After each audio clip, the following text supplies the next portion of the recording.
In this video, we are going to discuss about constructors in C++. A constructor is a special member function which is useful to initialize object. We know that a class contains a collection of member variables. So constructor is mainly useful in order to initialize values to the member variables. So why it is called as constructor? Why? Because constructor constructs an object. Constructor provides values to the variables of the object. So that's why it is known as constructor. So the major advantage of the constructor is it is useful in order to perform initialization of an object. There are some important points regarding a constructor. Let's see all those important points. The first important point is the name of the constructor must be same as the class name. Let's take this program. Here the class name is sample. Constructor name is also sample. Let's take this program. In this program class name is num, whereas constructor name is also num. So the first important point of constructor is constructor name must be same as the class name. Constructor is nothing but a method only, a function only. So that's why it contains some arguments, left parenthesis, right parenthesis. Here the argument list is empty. Here we have some arguments. Now let's see the second important point of the constructor. There is no need to call the constructor explicitly with the help of an object. Whenever an object is created, then automatically the corresponding constructor will be called. So whenever an object is created, then the corresponding constructor will be called. So there is no need to call the constructor explicitly with the help of an object. So that is the second important point regarding a constructor. And the third important point is constructor must be declared or defined under public section. So here we have public section. So under the public section only we have defined the constructor. So here also under the public section only we have defined the constructor. Here also under the public section only we have defined the constructor. Why? Because whenever an object is created, then automatically the corresponding constructor will be called. Suppose if that constructor is defined under private section, then we know that private members cannot be accessible from outside the class. So it is not possible to access that constructor. So we have to declare or define the constructor under the public section. And one more important point is constructor do not return any value. So there is no need of any return type before the constructor. Here before the constructor there is no need of any return type like int, float, char, double, not even void is also not needed. So here we should not specify void also. So constructor do not return any value. So there is no need of any return type before the constructor. So we should not specify even void also. So these four are the important points about the constructor. Now let's see about the types of constructors in C++. In C++, constructors are mainly classified into three types. First one, default constructor. Second one, parameterized constructor. Third one, copy constructor. Default constructor, parameterized constructor, copy constructor. Let us discuss these three constructors one by one. Let's see the first one, default constructor. The constructor without arguments is called as default constructor. So the default constructor should not contain any parameters. Let's take this example. Here we are using iostream.h. Why? Because in this program we are using cout object. Cout object is available in iostream.h. Here we have a class. Name of the class is sample. So private colon int a comma b. So under private section we have two variables a and b. Next under the public section we have a constructor as well as a function. So what is the name of the constructor? Class name. In this example the class name is sample. So sample is the constructor. Here this is an example for default constructor. Default constructor doesn't contain any parameters. So here the argument list is empty. So why we are using constructor? In order to perform initialization to the variables, in order to construct the object. So here what are the variables of the class?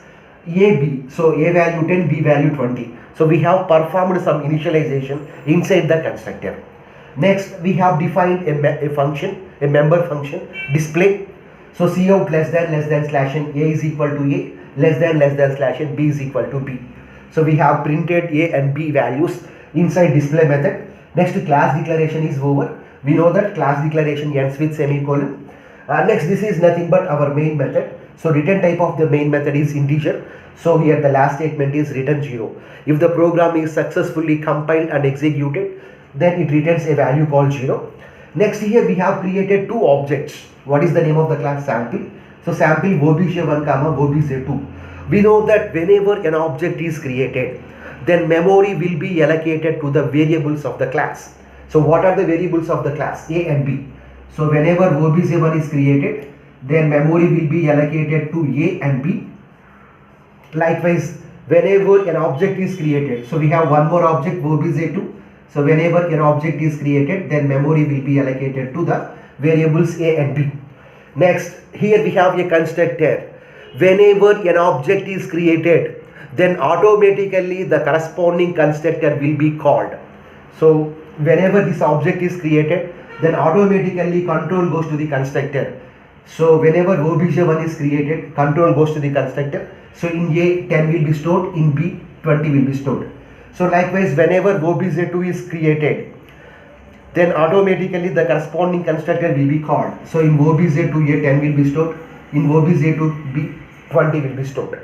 Next obj1 dot display. So control goes to the display method. So in obj1 object, what is A value? 10. So A is equal to 10 will be printed, and after that here we have slash it. So cursor will places in the new line. So B is equal to 20 will be printed. Okay. Next obj2 dot display. So control goes to the display method. In obj2 also, what is A value? A value is 10, B value is 20. It will be printed. Okay. Here if you don't define any default constructor, then automatically the compiler will define the default constructor and provide some default initial values for the variables. Let us assume that in this example we don't have this constructor. We don't have this constructor. We didn't define this constructor. Then also what will happen is the compiler implicitly defines the constructor and provides initial values as zeros. So in A, here 0 will be stored, in B 0 will be stored. Here also in A 0 will be stored, in B 0 will be stored. Now A value becomes 0, B value becomes 0. A value becomes 0, B value will become 0. So this is about what is a default constructor. So what is default constructor? The constructor without arguments is called as default constructor. So what is the problem with the default constructor? Here for the first object, for the second object, if we create any number of objects, then for all the objects, the output should be the same. So for object 1, the content is 1020. For object 2, the content is 1020. For object 3, the content is 1020. For object 4, the content is 1020. Likewise, let us assume that we didn't define any constructor. Then for all the objects, the values are 0 and 0. So that is the problem here. We can overcome this problem with the help of the parameterized constructor. So with the help of the parameterized constructor, for different objects, we can provide different values. Let's see what is a parameterized constructor. A constructor with parameters is called as parameterized constructor. So any parameterized constructor must accept parameters. Let's take this example. Here name of the class is num. So under the private section we have A and B. Under the public section here we have a constructor. But this constructor contains parameters. The first parameter is I, the second parameter is j. Next, A is equal to I, B is equal to j. Next, this is nothing but display method. With the help of display method, we are displaying A value and B value. Next, this is nothing but our main method. Here, we can call a parameterized constructor in two ways. The first way is class name space object of values. This is called as implicit constructor call. This is called as implicit constructor call. Let's see this example. Here the class name is num. Next object. Let object name is n1 of how many values we have to provide? Two integer values 10, 20. So this is called as implicit constructor call. Whereas the second call is like this. Class name space object is equal to class name of parameters. So here what is the class name? Num space let object name is n2. So num space n2 is equal to num of 30, 40. So this is called as explicit constructor call. So first this statement is executed. So we know whenever an object is created, then memory will be allocated to the member variables of the class. So in num class we have two member variables a and b. So for a and b some memory will be allocated. Next, whenever an object is created, then automatically the corresponding constructor will be called. So control goes to the constructor. We should not call the constructor explicitly. Whenever an object is created, then automatically the corresponding constructor will be called.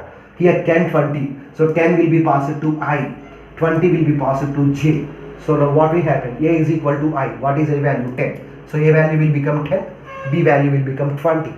Next, num n2 is equal to num of 30, 40. This is called as explicit constructor call.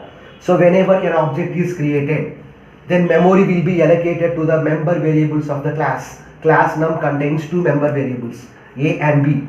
So for a and b some memory will be allocated. Next, these two values will be passed. Now I will become 30, j will become 40. So a is equal to I, b is equal to j. So now a value will become 30, b value will become 40. n1 dot display. So what is n1 value? A value 10, b value 20. So control goes to the display method. So a value 10, b value 20 will be printed. Next, n2 dot display. So control goes to the display method. So in n2 object, what are the values? A value 30 and b value 40 will be printed. So here what we are doing? Object 1 contains values as 10 and 20. Object 2 contains values as 30 and 40. So for each object we can have its own values. Whereas coming to the default constructor, all the objects should contain same values. Now let's see the third one. The third type of constructor is copy constructor.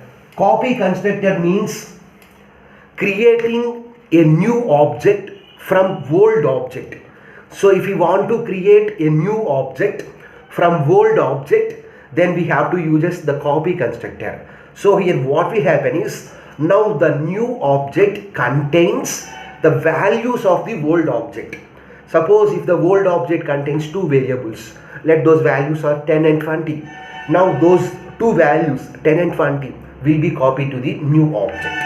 Now let's see this example. Here let name of the class is num.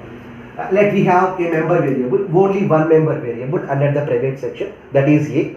Under the public section we have a parameterized constructor. So if we want to implement a copy constructor, then we should have either default constructor or parameterized constructor. Why? Because what is copy constructor? We need to create an object from the existing object.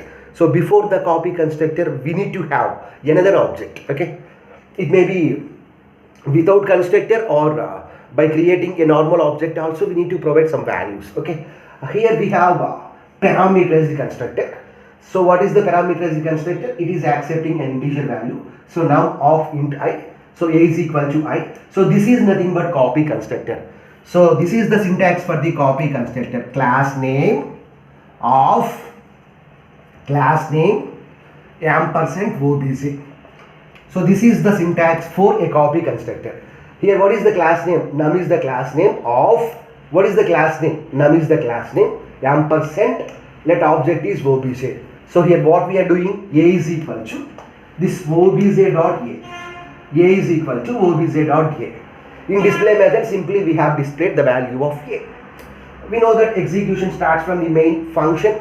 So num obj1 of 10. This is nothing but parameterized constructor call. So control goes to the parameterized constructor. So what is a value? 10. So what is the object name? obj1 is the object name. So whenever an object is created, then memory will be allocated to the variable of the class. So this is nothing but parameterized constructor call. So control goes to the parameterized constructor. So what is the value? 10. So 10 will be passed to I. Now a value will become 10. Now our target is we want to create another object called obj2 from obj1. Okay, so for that purpose we are using this statement num obj2 space obj2 of obj1. So here the syntax is very simple. Class name, new object of old object, new object of old object. So here what is the new object? obj2 of what is the old object? obj1. So whenever the statement is executed, then the control goes to the copy constructor. So what is obj1 here? obj1 has a variable called a, that a has a value called 10. So that will be copied to the obj. This is nothing but reference variable. We know what is a reference variable. A reference variable is an alias name for the existing variable. Okay, so what will happen now?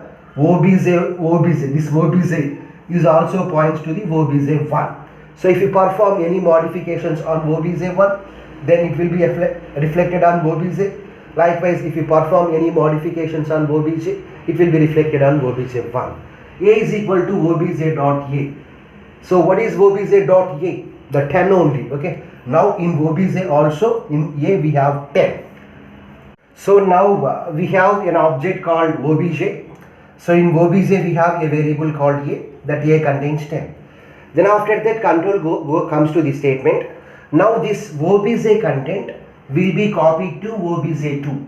So now in obj2 we have a variable called a which contains 10. So obj2.display, control goes to the display method. So what is a value? 10 will be printed.